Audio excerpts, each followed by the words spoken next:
Captain Marcus Kane stood at perfect attention outside the throne room doors, his ceremonial sword gleaming under crystal chandeliers.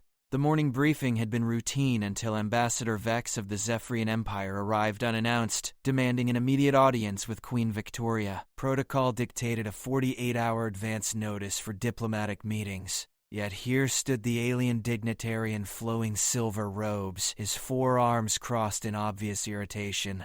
"Your Majesty cannot be disturbed," Marcus stated firmly, his hand resting on his sword hilt. "Submit your request through proper channels." Vex's elongated skull tilted, revealing sharp teeth in what passed for a smile among his species. "Captain Kane, is it? Your queen promised trade agreements months ago. My emperor grows impatient." The throne room doors opened suddenly. Queen Victoria emerged, her emerald gown rustling softly. At 28, she commanded respect through presence rather than volume. Her dark hair was pulled into an intricate crown braid, and her green eyes assessed the situation instantly. "Ambassador Vex," she said coolly. "This is unexpected." Marcus stepped closer to his queen, noting the tension in her shoulders. 6 months of protecting her had taught him to read every micro-expression, every hesitation in her voice. Something was wrong. Vex bowed with elaborate flourish. "Your Majesty, my emperor requires clarification on the mining rights agreement. Our ships await your signature." Victoria's jaw tightened almost imperceptibly. "We discussed this extensively. Human mining colonies require environmental protections your empire refuses to guarantee."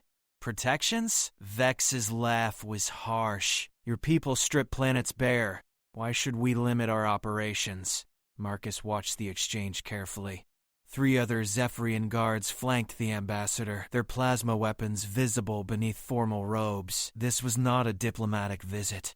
"Because," Victoria said, her voice dropping dangerously low, "human settlements exist on those worlds. I will not sacrifice my people for profit." Vex stepped forward, violating personal space protocols. Marcus moved instantly, his bulk creating a wall between the alien and his queen.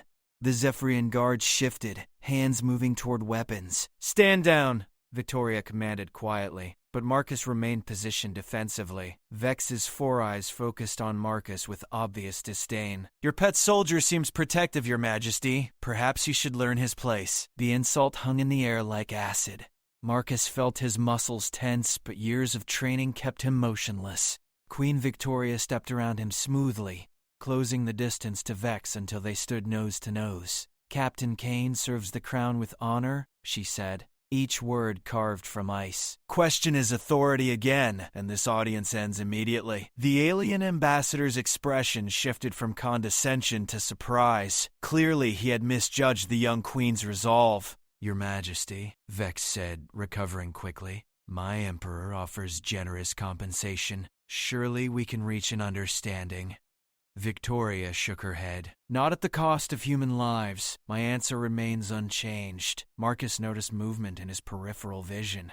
2 more Zephyrian guards had entered the hallway, blocking potential escape routes. This was rapidly becoming a hostage situation, disguised as diplomacy. "Perhaps," Vex said softly, "you misunderstand the consequences of refusing our partnership." The threat was clear.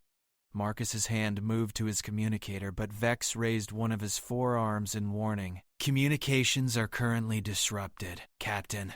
A temporary technical difficulty. Victoria's breathing remained steady, but Marcus caught the slight tremor in her left hand. He shifted his weight, calculating distances and angles. 5 armed aliens, narrow hallway, Queen's safety paramount. "Ambassador," Victoria said, her voice carrying royal authority despite the circumstances, "are you threatening the sovereign ruler of Earth?" Vex's smile widened, revealing more of those predatory teeth. "I am offering clarity, Your Majesty. Sign the agreements, and my emperor will be most pleased. Refuse, and Earth's protection under Galactic Council law becomes questionable." The silence stretched taut as a bowstring. Marcus could feel Victoria weighing options, her brilliant mind working through diplomatic angles he couldn't fully grasp. But he understood one thing perfectly clearly. His queen was in danger. Victoria straightened to her full height, every inch the monarch. "Captain Kane," Escort the ambassador to the communications center. He clearly needs to contact his emperor about proper diplomatic protocol. It was a masterful deflection, but Marcus recognized the underlying message. Move the threat away from the throne room, away from the seat of human power. Vex's forearms spread wide in mock surrender. As you wish, Your Majesty. But remember, my emperor values prompt responses to his generous offers. As the group moved down the marble corridor, Marcus stayed close to Victoria while maintaining awareness of every Zephyrian position. The morning had started routine and descended into a delicate dance of power and survival. The communications center doors loomed ahead, and Marcus realized this crisis was only beginning. The communications center hummed with activity as technicians monitored feeds from across the solar system. Marcus positioned himself where he could watch both entrances while keeping Victoria within arm's reach. Vex moved to the central console with practiced ease, suggesting this was not his first visit to the facility. Your equipment is adequate, Vex commented, his fingers dancing across alien interface devices that materialized from his robes. My emperor prefers real-time negotiations. Victoria maintained her composure, but Marcus noticed her slight shift toward the emergency protocols panel. Smart woman, always looking for contingency options. The main screen flickered to life, revealing a massive Zephyrian warship hanging in Earth's orbit. Marcus felt his blood chill.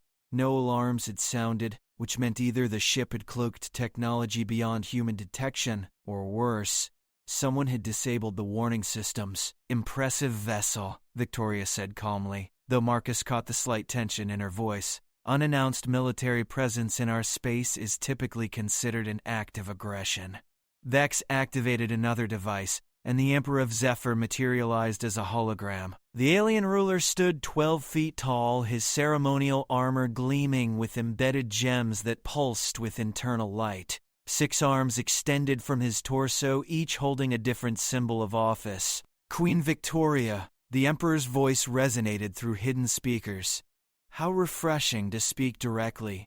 Marcus stepped slightly forward, positioning himself between the hologram and his queen. Even projected images of foreign rulers demanded cautious respect when backed by orbital weaponry. Victoria inclined her head precisely 3 degrees, the minimum acknowledgement for an equal sovereign. Emperor Thane, your ambassador mentioned urgent business. Indeed. The Emperor's primary arms gestured broadly. Your mining colonies produce resources my empire requires. The agreements Ambassador Vex presented are generous beyond typical standards. Generous to whom? Victoria's question carried diplomatic steel. Human settlements on those worlds number in the millions. Your proposed operations would render the planets uninhabitable. Marcus admired her directness. No dancing around the issue. No political doublespeak. Pure leadership. Emperor Thane's 6 eyes narrowed simultaneously. Humans adapt remarkably well to new environments. Relocation presents opportunities for growth. Forced relocation of civilian populations violates 17 different Galactic Council protocols, Victoria replied smoothly. Protocols your empire helped establish. The Emperador's laugh was like grinding metal. Protocols change based on strategic necessities, young queen. Ask the Centauri colonies about the flexibility of interstellar law. Marcus had heard whispers about Centauri. Entire star systems depopulated overnight, their resources stripped clean. The reference was clearly meant as intimidation. Captain Kane, Victoria said without turning, please verify our defensive grid status. Marcus moved to a secondary console, his fingers flying across monitoring displays. What he found made his stomach clench. Every orbital defense platform showed green status, but the quantum signatures were wrong. Someone had compromised their entire protective network. Grid shows nominal, Your Majesty, he reported, knowing she would understand the careful wording. Everything appeared functional but was actually under foreign control. Vex smiled that predatory expression again. Technology can be so unreliable during diplomatic discussions. Emperor Thane leaned forward in the hologram. Queen Victoria, your planet's defenses are currently experiencing technical difficulties. Fortunately, my fleet stands ready to provide protection during these unfortunate malfunctions. The trap was complete. Earth's weapons were compromised. Enemy ships controlled the orbital space, and the Queen stood directly in the aliens' reach. Your offer of protection is noted, Victoria said, her voice carrying no trace of the fear Marcus knew she must be feeling. However, Earth has survived quite well without Zephyrian assistance. Survival and prosperity are different concepts, Emperor Thane replied. Sign the agreements, and your people will benefit from expanded trade opportunities. Refuse, and they will learn about isolation in a very hostile galaxy. Marcus watched Victoria weigh her options. She could sign under duress, saving lives but surrendering Earth's sovereignty. She could refuse and risk military action against a defenseless planet. Neither choice offered true victory. Emperor, Victoria said slowly, your reputation suggests a preference for voluntary partnerships rather than coerced compliance. It was brilliant diplomatic maneuvering, appealing to the alien ruler's pride while buying time. Emperor Thane's 6 arms shifted into what Marcus recognized as a thoughtful posture. Voluntary partnerships require willing participants, Queen Victoria. Your current position suggests limited alternatives. The silence stretched until Victoria straightened her shoulders and looked directly into the hologram's multiple eyes. Then let us discuss terms that benefit both our peoples, she said firmly. But understand this, Emperor Thane. Any agreement signed under threat will be considered invalid by both the Galactic Council and Earth's successor governments. Marcus felt a surge of admiration. She was negotiating from weakness while maintaining dignity and setting future legal precedent. Whether it would work remained to be seen. Emperor Thane's expression shifted to something approaching respect. Interesting approach, Queen Victoria. Very well, let us examine what voluntary cooperation might accomplish. As the negotiations began in earnest, Marcus realized his queen was far more formidable than anyone, including alien emperors, initially understood. The negotiations stretched through the afternoon as Victoria and Emperor Thane engaged in a diplomatic chess match that would determine the fate of billions. Marcus maintained his vigil, watching for any shift in the alien guards' positions while monitoring communication channels for signs of rescue or reinforcement. Victoria had maneuvered the conversation towards specific colonial territories, demanding detailed environmental impact studies for each proposed mining operation. Emperor Thane, clearly frustrated by her refusal to simply capitulate, found himself drawn into technical discussions about resource extraction methods and population relocation logistics. Your Majesty, Vex interjected during a pause. These details could be resolved by our engineering teams after the primary agreements are signed. Ambassador, Victoria replied coolly. The details are the agreement. I will not authorize operations that could harm my people based on promises of future consideration. Quote, Marcus noticed movement on the security monitors. Commander Lisa Torres, head of Palace Intelligence, was discreetly positioning teams throughout the complex. Apparently, the communication blackout was not as complete as the Zephyrians believed. Emperor Thane gestured impatiently with 4 of his 6 arms. Queen Victoria, your attention to minor concerns delays progress on matters of galactic significance. Minor concerns? Victoria's voice carried a dangerous edge. You propose displacing 3 million colonists from New Geneva. Those people have families, businesses, entire communities. Their lives are not minor concerns. They will be compensated, Emperor Thane said dismissively. Relocation packages include transportation and housing allowances. To where? Victoria demanded. You have not designated alternative settlements. You expect humans to abandon established colonies for promises of future accommodations. Marcus admired her tactical approach. By forcing the Emperor to address specifics, she was exposing the fundamental flaws in the Zephyrian proposal. It was becoming clear they had planned to simply displace the human populations without providing genuine alternatives. Your Majesty is being unnecessarily difficult, Vex said, his forearms spreading in apparent exasperation. Ambassador, Marcus said quietly, speaking for the first time in hours. Her Majesty is being thorough. Surely the Zephyrian Empire values careful consideration of important decisions. Vex's multiple eyes fixed on Marcus with obvious irritation. Captain Kane, your input is not required in diplomatic discussions. The captain speaks on my authority, Victoria stated firmly. His observations are valid and welcome. Emperor Thane studied Marcus through the hologram projection. Your guard captain seems unusually informed about colonial administration, Queen Victoria. Captain Kane has extensive experience in frontier settlements, Victoria replied smoothly. His insights into practical concerns are invaluable. It was a masterful deflection, presenting Marcus as an expert rather than simply protective detail. The Emperor's expression suggested he was beginning to realize that underestimating the humans had been a significant error. Very well, Emperor Thane said finally. What specific guarantees would satisfy your concerns about colonial safety? Victoria straightened, sensing an opening. First, no mining operations within 50 kilometers of established settlements. Second, environmental restoration bonds posted in advance of any resource extraction. Third, Galactic Council oversight of all relocation procedures. Impossible, Vex protested immediately.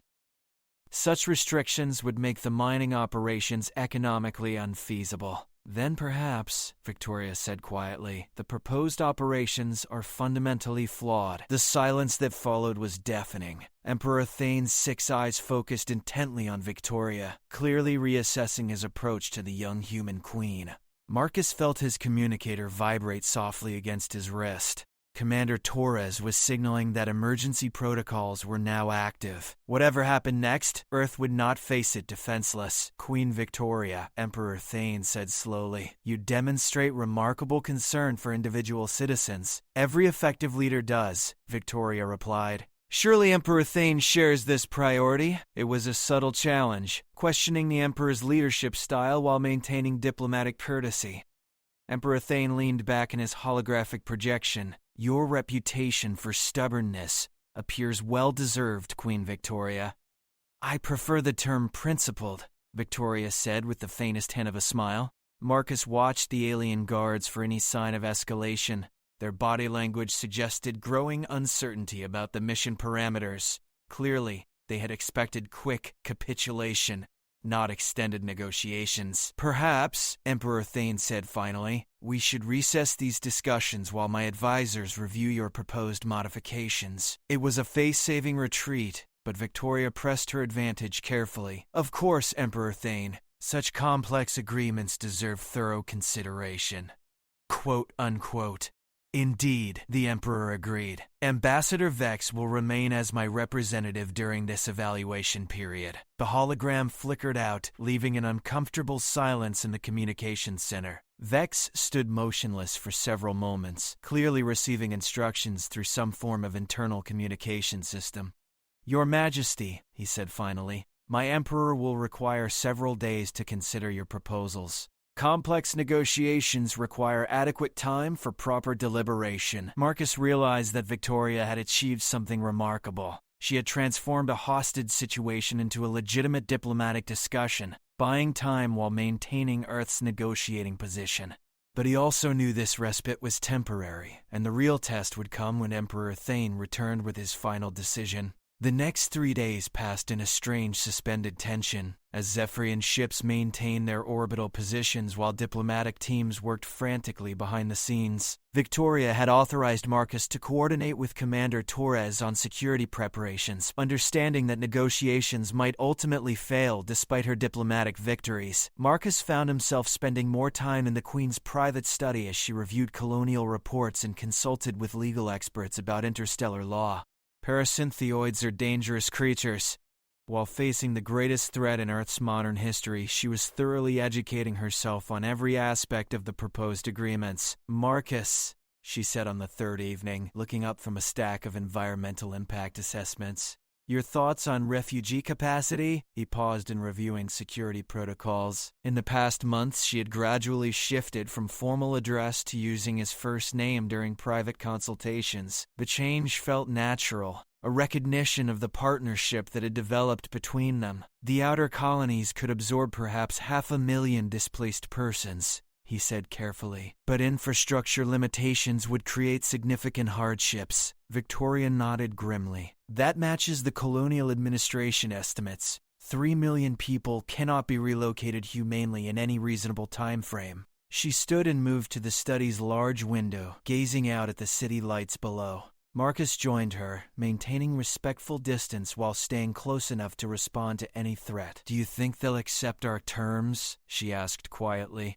Emperor Thane struck me as pragmatic, Marcus replied. If the mining operations are genuinely profitable under modified conditions, he might compromise. And if they're not profitable enough, Marcus was quiet for a moment. Then we prepare for the alternative. Victoria turned to face him, and Marcus was struck by the weight of responsibility she carried. At 28, she was facing decisions that would echo through history. I won't sacrifice 3 million people for the illusion of peace, she said firmly. No one expects you to, Marcus replied. That's what makes you a leader worth following. The moment stretched between them, filled with unspoken understanding. They were facing the unknown together, each drawing strength from the other's presence. A soft chime interrupted their conversation.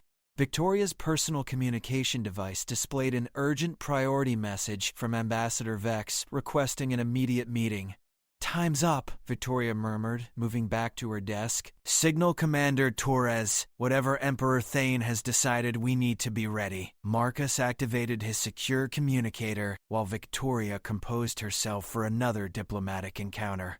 Her transformation from thoughtful woman to commanding queen was remarkable to witness. Ready, Your Majesty, Marcus reported. Victoria straightened her formal jacket and checked her appearance in the mirror. Let's see what the Emperor of Zephyr has decided about the fate of 3 million human lives. As they walked toward the communications center, Marcus found himself hoping that Victoria's diplomatic brilliance had been enough to find a peaceful resolution. But his soldier's instincts remained alert for signs that negotiation time was over. The communications center buzzed with activity as Victoria and Marcus arrived to find Ambassador Vex already positioned near the central console.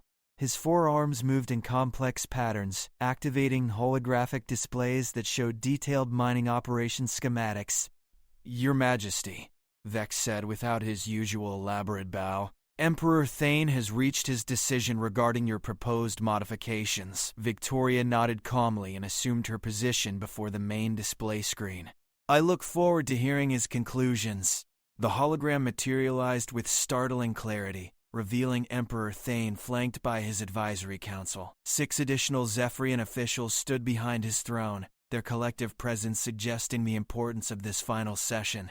Queen Victoria, Emperor Thane began without preamble. Your modifications require significant changes to our expansion plans. Victoria remained silent, allowing him to continue. The 50-kilometer buffer zones would reduce extraction efficiency by 37%, he continued. Environmental restoration bonds represent an unprecedented financial commitment. Galactic Council oversight introduces bureaucratic delays that could span decades. Marcus watched Victoria's expression remain perfectly neutral as the Emperor outlined each concern. Her diplomatic training was evident in every controlled breath. However, Emperor Thane said, and Marcus felt the shift in the room's energy, your proposals demonstrate a level of detail and consideration that suggests genuine partnership potential. Victoria's eyebrows rose slightly, the only indication of her surprise. Emperor Thane honors me with his attention to these concerns. More than attention, Queen Victoria. Acceptance. The words hung in the air like a gift no one had expected. Marcus felt his pulse quicken as the implications became clear.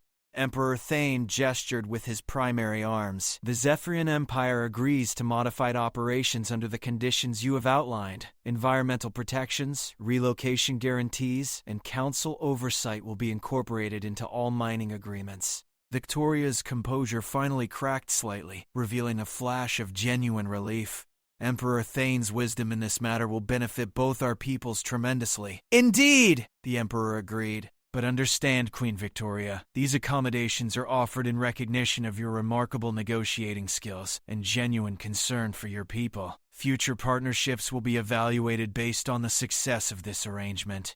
It was both acceptance and warning. Victoria had won this round, but the relationship would be tested by results. The Zephyrian Empire values long-term partnerships built on mutual respect, Victoria replied skillfully. I am confident this arrangement will exceed both our expectations. Ambassador Vex stepped forward, his earlier antagonism replaced by professional courtesy. Your Majesty, the formal agreements will require several weeks to finalize. Legal teams from both governments will need to coordinate extensively. Naturally, Victoria agreed. Complex agreements deserve thorough documentation. Emperor Thane leaned forward slightly.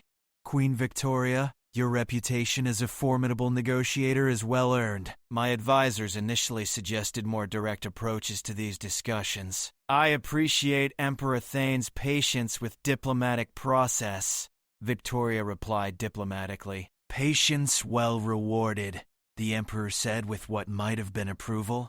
Captain Kane, you serve a remarkable leader. Marcus straightened. It is my honor, Emperor Thane. Indeed.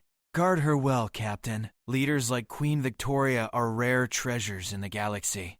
The Emperor's hologram flickered out, leaving the communication center in sudden quiet. Ambassador Vex began deactivating his equipment while his guards relaxed their vigilant postures. Victoria remained motionless for several moments, processing what had just occurred. Marcus moved closer, recognizing the signs of emotional exhaustion following extended high-stakes negotiations. Your Majesty, he said quietly, perhaps you should rest. She turned to him with a smile that transformed her entire face. Marcus, we did it. 3 million people get to keep their homes. The pure joy in her voice hit him unexpectedly. This was not the calculated satisfaction of political victory, but genuine happiness at protecting her people. You did it, Marcus corrected gently. Your skill and persistence saved those colonies. Victoria shook her head. We did it together. Your support made the difference. Ambassador Vax approached with what appeared to be genuine respect. Your Majesty, may I express my personal admiration for your negotiating approach. You achieved something I did not believe possible. Thank you, Ambassador, Victoria replied graciously. I look forward to working together on the implementation details. As the Zephyrian delegation departed, Marcus found himself alone with Victoria in the communications center. The stress of the past 4 days was finally beginning to show in her posture. Your Majesty, he said gently, the immediate crisis is over. Victoria nodded slowly. But the real work is just beginning. We have to make sure these agreements actually protect our people. Marcus watched her mental gears already turning toward the next challenge. She was remarkable, and he was beginning to understand that his role as her protector encompassed far more than physical security. The evening shadows stretched across the palace gardens as Victoria and Marcus walked the perimeter paths that had become their routine during tense periods. The Zephyrian ships had departed orbit that morning, leaving Earth's skies clear for the first time in a week. The Colonial Council is requesting a full briefing tomorrow, Victoria said, breaking the comfortable silence between them. Governor Martinez wants to personally thank you for your support during the negotiations. Marcus nodded acknowledgement while scanning the garden approaches. Even with the immediate crisis resolved, his protective instincts remained sharp. Your presence made a significant difference, Victoria continued. When Ambassador Vex questioned my authority, your support reinforced my position perfectly. Any royal guard would have done the same, Marcus replied modestly. Victoria stopped walking and turned to face him directly. No, Marcus. What you provided was partnership, not just protection. You understood the diplomatic nuances and supported them appropriately. Her directness caught him off guard. In the soft evening light, she looked younger than her years, but her eyes held the wisdom that had outmaneuvered an alien emperor. Your Majesty honors me, he said carefully. I'm not offering honor, Victoria said with a slight smile. I'm offering recognition. You've become more than my guard captain, Marcus. You've become my trusted advisor. The words hung between them, carrying implications that extended far beyond their professional relationship. Marcus felt the shift like a change in gravity. Your Majesty, he began, but she raised her hand gently. Victoria, she said quietly. When we're alone, simply Victoria. The informality felt simultaneously natural and revolutionary. Marcus had served other nobles who demanded elaborate protocols even in private. Victoria was offering something entirely different. Victoria, he said, testing her name, the role you're describing carries significant responsibilities. Yes, it does, she agreed, but you've already been fulfilling those responsibilities. I'm simply acknowledging what's already developed between us. Marcus considered her words carefully. Over the months of protecting her, he had indeed evolved from mere bodyguard to confidential advisor. She consulted him on security implications of political decisions, sought his opinion on personnel matters, and trusted him with information that never reached her official cabinet. The transition from guard to advisor changes the nature of our relationship, he said thoughtfully. It does, Victoria agreed. But it also strengthens it. I need someone I can trust completely, Marcus. Someone who understands both the threats I face and the principles I cannot compromise. They resumed walking, but the conversation had created a new dynamic between them. Marcus found himself seeing Victoria not just as his queen, but as a woman facing enormous challenges with remarkable grace. The Colonial Council meeting tomorrow will test our new agreements, Victoria said, shifting back to immediate concerns.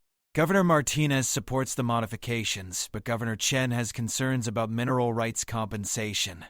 Chen controls the outer mining lobbies, Marcus observed. Her opposition could complicate implementation. Exactly, Victoria said approvingly. Your political instincts are excellent. They reached the garden's central fountain, its gentle splashing providing a peaceful counterpoint to their strategic discussion. Victoria sat on the stone bench while Marcus remained standing, old habits maintaining his protective posture.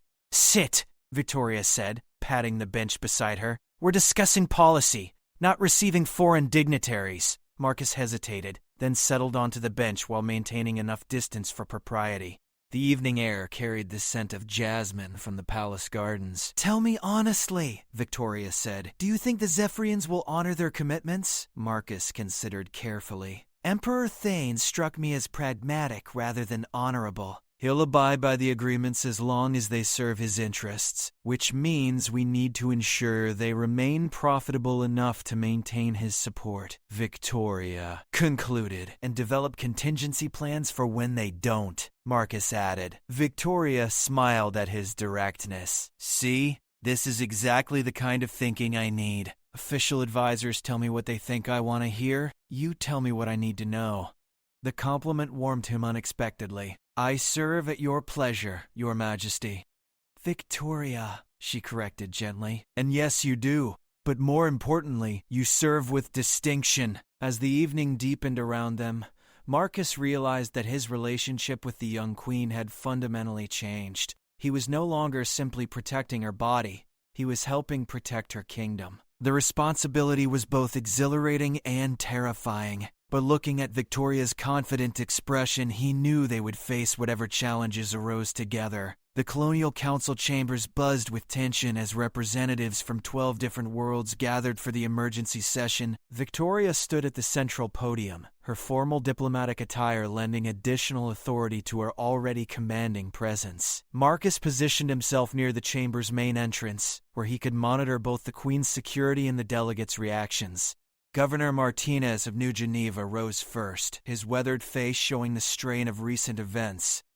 Your Majesty, on behalf of 3 million colonists, I express our deepest gratitude for your successful negotiations. The Zephyrian agreements preserve our communities while allowing beneficial economic development. Murmurs of approval rippled through several delegations, but Marcus noted the carefully neutral expressions of Governor Chen's faction. The outer world representatives had different concerns than established colonies. Governor Martinez honors me with his confidence, Victoria replied formally. However, implementation of these agreements will require continued cooperation from all colonial administrations. Governor Chen stood, her sharp business suit reflecting her background in mineral extraction industries.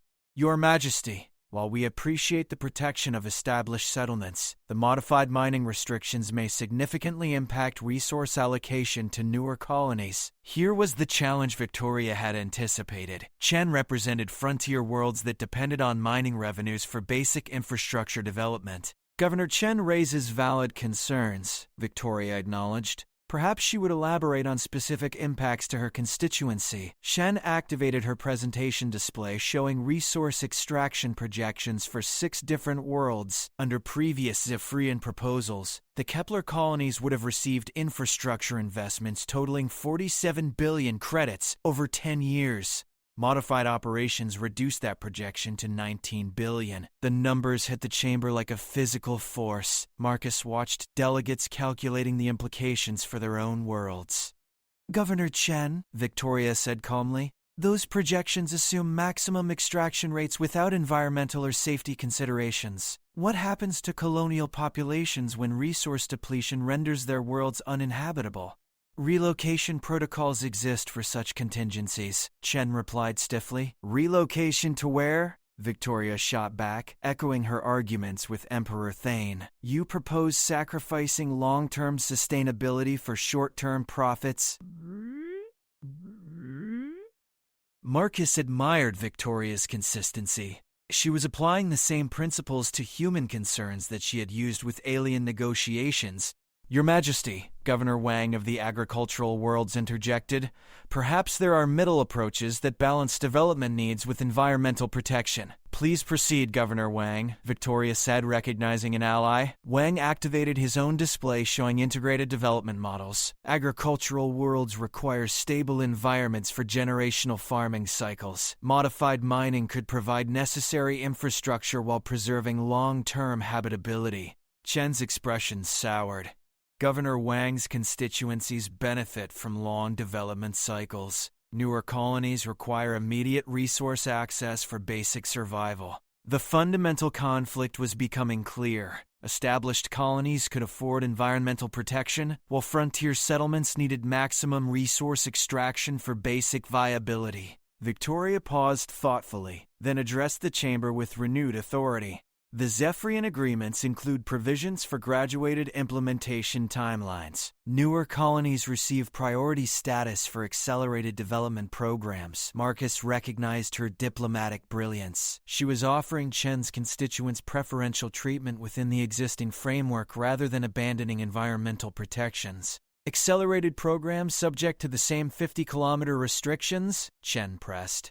Subject to modified restrictions based on population density and strategic necessity, Victoria clarified. Frontier settlements with populations under 50,000 receive expanded operational zones. Chen's posture shifted slightly, suggesting interest despite her skepticism. What guarantees ensure frontier worlds receive adequate attention under these modifications? Victoria gestured toward Marcus, who stepped forward with prepared documentation. Captain Kane is coordinated with Colonial Defense Command to establish monitoring protocols ensuring equitable resource allocation. It was the first time Victoria had publicly referenced his expanded advisory role. Marcus distributed data tablets showing detailed implementation schedules for different colonial categories, and Governor Martinez examined his tablet quickly. These projections suggest established colonies actually benefit from longer development cycles. Sustainable extraction provides more stable long-term revenues, while frontier colonies receive intensive initial support before transitioning to sustainable operations, Governor Wang added approvingly.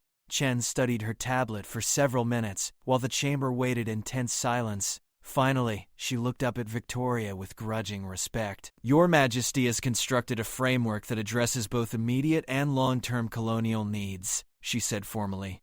The Outer Worlds Consortium withdraws its objections to the modified agreements. Relief flooded the chamber as the last major obstacle to implementation dissolved. Victoria had successfully navigated between competing interests while maintaining her core principles. Thank you, Governor Chen, Victoria said graciously. Your constituency's concerns have strengthened the final agreements.